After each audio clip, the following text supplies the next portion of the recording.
Hello and welcome back to the channel. So in this video we're doing another build of an Eduard 1/32 BF 109 Messerschmitt E.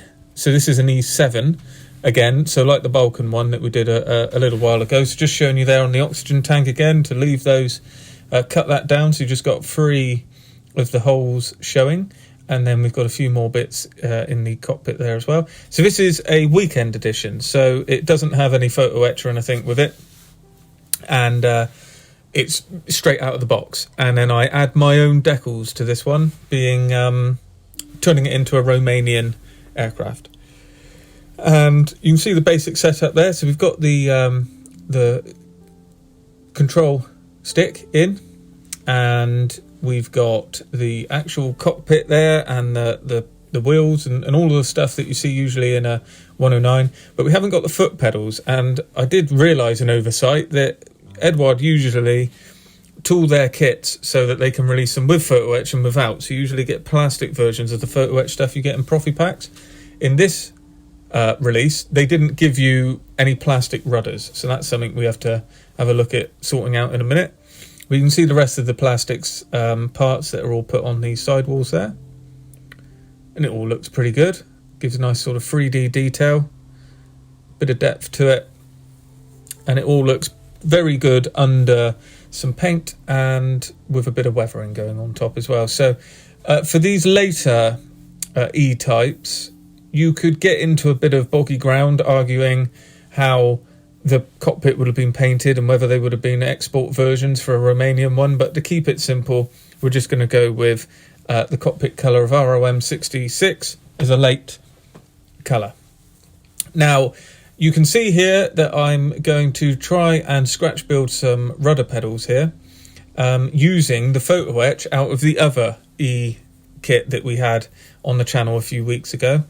And I just happened to be building these together, so I had that photo etch, so it gave me a template, and I'm using the photo etch there to sort of drill through the plasticard to give me a kind of idea. I was initially trying to drill straight through, and then I realised it was more effective just sort of making pilot holes and then going in and drilling that out afterwards, which is what I've done here. So you can't see the pilot holes, but I've been round. And with a little bit of messing about, you can see the one on the left is much better than the one on the right. It's always the case. You make one sort of half cocked and then the next one is much better. But I'm very happy with those. Looks the part from a distance and fills that area of the cockpit. Now, this being an E7 as well, they tend to have the... Well, I think they all do have the fuel line running through, like you see in later Messerschmitts. It's something added to the engine and the fuel system. So when you see drop tanks, it has to have this sight glass running through. So I made that out of lead wire. I'm just showing you a bit more of the fuselage there. I've got the radiator intake. We've actually seen a little bit of this, but I'm just sort of going over it again. And now it's time to get some of the cockpit areas painted up, as you can see. So for that, it's all about prepping them, and I use those little milk bottle lids with some white tack, press them on, and then it keeps everything out of the way for spraying. We've also got the cockpit canopy, masked up, and I've used a P-mask set, which is okay. They're just not very good over curves generally because they're vinyl masks, but they are very cheap. You can usually get them on Hanance or eBay. I think they come from Poland. And this is the colour I'm going to use, which is ROM 66. I give a sort of base coat of a dark colour. I think I sprayed them with Tamiya rubber black just to give it a kind of pre-shade, if you like. I've found these belts as well. They were just in the spares box, I believe. So I've made them up. They're just straight out Eduard belt that you can buy. They are pre-coloured. So once they're on, you super glue them on. You've got all the basic stuff on there. The instrument decals are from this kit, and they give good detail. I think it's good enough anyway. When you've got the raised bezels on the plastic, and you melt the decals in, it goes on very nicely. And you can see there that's me painting a few bits and a few spares from the photo etch from the spares box. I've just used just to place around just to make a bit of more interest. You can see I've painted the sight glass there yellow and cut out the little bit of lead between where the sight glass is and put a piece of clear sprue in. And then now just test fitting the actual cockpit floor. See how it goes on, and just kind of have a look at the rest of the bits that are going on. Make sure they all fit and see what we're kind of dealing with.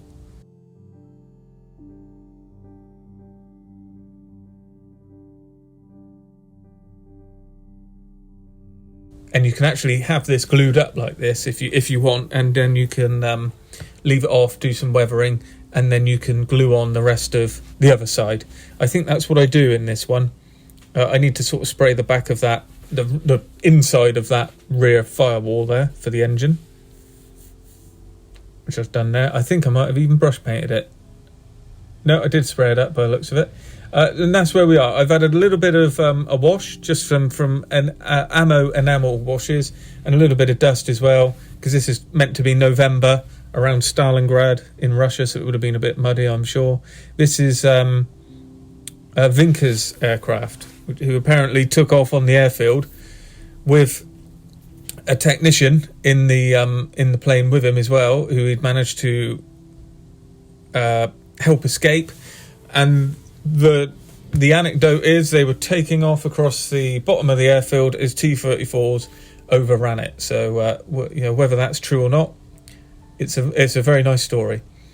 And now we can see fuselage halves together, wing put on. Usual problems that you get with these 1/32 Eduard kits, which is a pretty poor fit at the base of the wing join on the underside and at the front there. But I've built enough of these now that I'm used to it, so just get some plasticard in there, a bit of super glue, and usually get through it. And then we've got the rest of the parts there as well, needing sorting out. So we've got the back of the propeller, which has got some ejector pin marks. I just fill that with super glue, sand it flush, get it sprayed up, push on with it. And got the tailplane on there as well. I'm keeping the rudder separate because that's going to be yellow for the marking. And again, just showing you I've got the radiators gone on as well, which are, they're okay. Always a little bit loose fitting. And then we've got the flaps and ailerons that are going to go on here as well. Just checking the fit of those. Got the parts sort of glued up. And these are always in the dropped position. You can flatten them out, but I think you need to cut those pegs off if you want to do that. So we've got flaps, slats, and ailerons. Slats are on the top as well, so I've got all of them cleaned up. I've got the seams cleaned up as well, and then the cowling's going to go on, so I've used some tabs out of plasticard just to help that fit. You can clip it in, and we've done the same trick that I did on the Balkan one that's on the channel, to put the exhausts in afterwards. They ask you to put them on before, but I like to spray them separately and put them on. You can see how that cowling clips in quite nicely when you use the method of using the plasticard sort of shims as tabs to help it fit. You can see in there as well, I've had to put in the first exhaust just to be able to get it up in there, and then you slot the rest in afterwards. So you paint that exhaust by hand, the rest you can airbrush and stick them in at the end. But it's at a different angle, so you've got to get that one in first. So airframe ready. So we checked the seams, got all the seam work and the re-riveting done, sprayed with Mr. Surfacer 1200. You see I've used the rivet wheel there as well, where I've put the belly seam line back in, because they're joined in such a way that the Messerschmitt has an actual seam line running along there. So reinstated the rivets with the Rosy Riveter tool, and then sprayed where all the yellow's going to be, white, and then gone over it with MRP ROM04, which is the correct colour, and we've obviously sprayed up the rudder separately as well. Do all the yellow at the start, and the underside of the wingtips as well.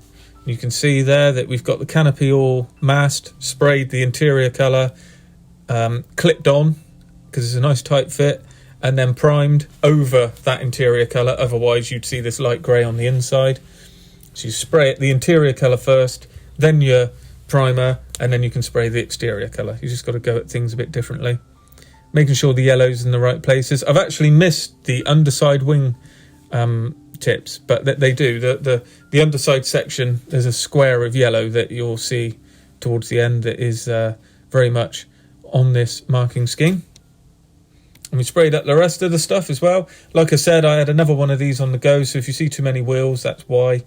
I've done it all at the same time, but the Eduard wheels are very good, that you get all these separate parts, because the tyre should be tyre black, but the centre section should be actually black.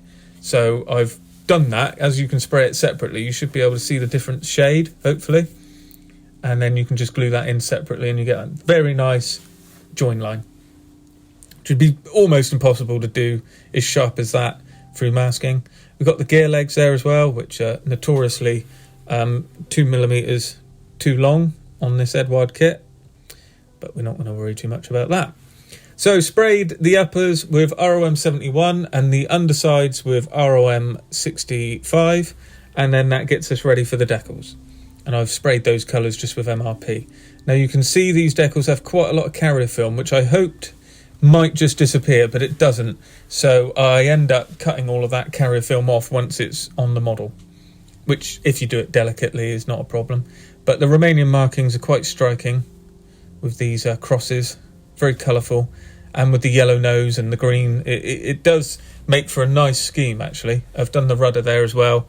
Obviously sprayed it yellow, masked the yellow, sprayed it red, masked the red, sprayed it blue. You start with the lightest colours. Red's notoriously tricky. And with the decals on, it's time to matte everything down, which I've done at this point, just using whichever is to hand. I think you see top left corner there. That's Mr. Colour GX113, I think it is. But I would equally use Tamiya XF 86 as well, flat. It's not a problem to me. Not really worried too much on what I'm using. Now going on with the enamel wash, as I've shown in previous videos how I do this. I just sort of dab around and let the capillary action take it around the panel line that I'm working on. But I also am going to do something a little bit different that I've just started doing, is putting sort of dashes across the wider, flatter areas, and then using a bit of blending just to kind of give a bit of interest across each panel.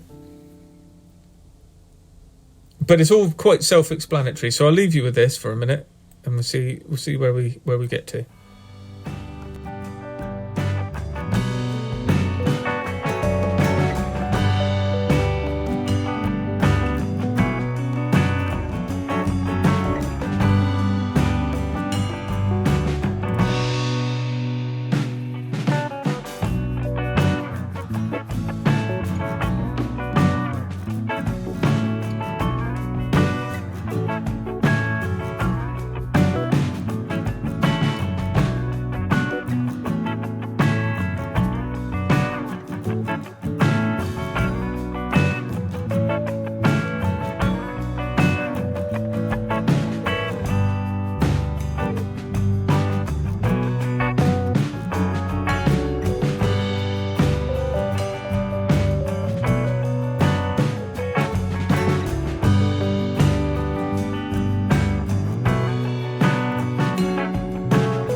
I just thought I'd drop back in here towards the end. So this is what I was saying, where I put these kind of horizontal and vertical lines in, and then just with a bit of blending, we actually try and kind of add some interest to these big flat panels. So using different kind of brushes, some are dry, some are wet, you can put these lines in and then you kind of blend it. You can see you've got quite a narrow brush on the kitchen roll there, just in the background, and then we've got a wider brush just out of view. And if you go on with one that's dry, one that's wet, and you can move it around quite interestingly. So once you've got all the markings on, that you've put the bits of enamel wash on where you want it, you start moving it around like this. This is with the dry brush. You can see it's not moving it too much on the matte surface, but after that we go on with the wide brush, or we can damp up the brush a little bit as well and we'll move it a bit more. But once you get onto the sort of more heavier kind of brushing, like I'm doing here now, a bit more speed, but a bit tougher as well, it does start to blend it in quite nicely. And then as you look across the wing, you get a bit of variation. It's just another way of doing stuff, just trying to change it up here now and again and see how things work. Some things work, some things don't. No need to worry about it, you know. Each model's the same, just get on to the next one. And you can try something different. It's not a problem. And I don't mind this, but I think it could certainly do with a bit of refinement. And you obviously want to stay away from the panel lines, because where you've already done your panel line wash, if you go too hard, you might pull that out with this brush. But there you can see as it's starting to dry, it gives you an effect across the wing there, which is quite difficult to see where there's a bit of sheen on it, but hopefully it will show up in the pictures at the end. I think there you can see the variation in the different light. There's all sorts going on across the wing, and it just makes it more interesting than leaving it just one colour with panel lines defined. And then you could go in a bit tighter on all these little squares where you've got all of the rivets. And there we go. That's the sort of thing that I'm trying at the minute, and that just sort of brings this video to an end. It's a bit different using the ammo washes like this, but I don't. I do like using them like that, and I think the finished model is quite nice, quite impressive. I think it's come out all right in the photos. Hopefully you'll agree. So as always, thanks for watching. Let me know your thoughts down in the comments below. If you want to help out the channel, there's a couple of ways to do that with links just below in the description box. And as always, thanks for watching, and I'll see you in the next video.